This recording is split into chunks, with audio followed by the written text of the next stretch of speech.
ದ್ಯಾವರಹಳ್ಳಿ ಗ್ರಾಮ, ಕುಂದಾಣ ಹೋಬಳಿ, ದೇವನಹಳ್ಳಿ ತಾಲೂಕು.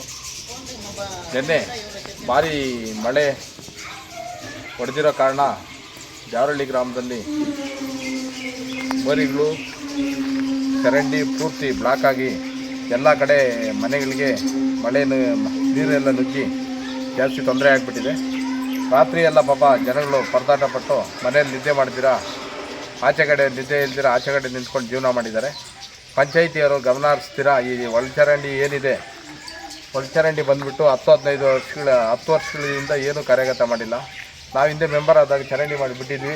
ಇವಾಗ ಯಾವುದೇ ರೀತಿಯಾದ 10 ವರ್ಷದಿಂದ ಏನು ಬಗೆಹರಿಸ್ತಿರೋ ಕಾರಣ ಜನಗಳು ಸಿಕ್ಕಾಪಟ್ಟೆ ತೊಂದರೆ ಆಗಿದೆ. ಇದನ್ನ ಕೂಡಲೇ ಎಚ್ಚರಿಸ್ಕೊಂಡು ಮೊನ್ನೆ ಶಾಸಕರು, ಆಮೇಲೆ ಇ ಒ ಸಾಹೇಬರು, ಪಿ ಡಿ ಒ ಸಾಹೇಬರು, ಎ ಡಿ ಒ ಸಾಹೇಬರು ಎಲ್ಲರೂ ಇದ್ರ ಬಗ್ಗೆ ಗಮನ ಹರಿಸ್ಕೊಂಡು ಬೇಗ ಬಂದು ಕ್ಲಿಯರ್ ಮಾಡಿಕೊಟ್ರೆ ಜನಗಳಿಗೆ ಅನುಕೂಲ ಆಗುತ್ತೆ. ಇದೇ ಥರ ಇದ್ದರೆ ನಾವು ಸಂಸ್ಕರ್ಷಣೆಯಿಂದ ಇದನ್ನ ಮರಿ ಮಾಡ್ತೀನಿ ಅಂತೇಳಿ ಈ ಮಾಧ್ಯಮದ ಮೂಲಕ ಜನಗಳಿಗೆ ಒಂದು ರವಾನೆ ಹೇಳ್ತಾ ಇದ್ದೀನಿ. ರಾಜ್ಯದ ಹಲವೆಡೆ ಭಾರೀ ಜೋರಾಗಿ ಸುರಿಯುತ್ತಿರುವ ಅಕಾಲಿಕ ಮಳೆಯಿಂದಾಗಿ ಜನಜೀವನ ಅಸ್ತವ್ಯಸ್ತಗೊಂಡಿದೆ. ಅದೇ ರೀತಿ ದೇವನಹಳ್ಳಿಯ ತಾಲೂಕಿನ ಕುಂದಾಣ ಗ್ರಾಮ ಪಂಚಾಯಿತಿ ವ್ಯಾಪ್ತಿಯ ಡ್ಯಾವರಹಳ್ಳಿಯಲ್ಲಿ ನಿನ್ನೆ ಸುರಿದ ಮಳೆಯಿಂದಾಗಿ ಚರಂಡಿಯಲ್ಲಿನ ನೀರು ಮನೆಗೆ ನುಗ್ಗಿದೆ. ಚರಂಡಿಗಳನ್ನು ಸ್ವಚ್ಛಗೊಳಿಸದ ಪಂಚಾಯಿತಿ ಕಾರ್ಯವೈಖರಿ ಗ್ರಾಮಸ್ಥರ ಆಕ್ರೋಶಕ್ಕೆ ಕಾರಣವಾಗಿದ್ದು, ಮಾಜಿ ಗ್ರಾಮ ಪಂಚಾಯಿತಿ ಸದಸ್ಯ DC ಚಂದ್ರು ಅವರು ತಮ್ಮ ಸ್ವಂತ ಖರ್ಚಿನಿಂದ ಶುಚಿಗೊಳಿಸಿದ್ದಾರೆ ಎಂದು ತಿಳಿದು ಬಂದಿದೆ.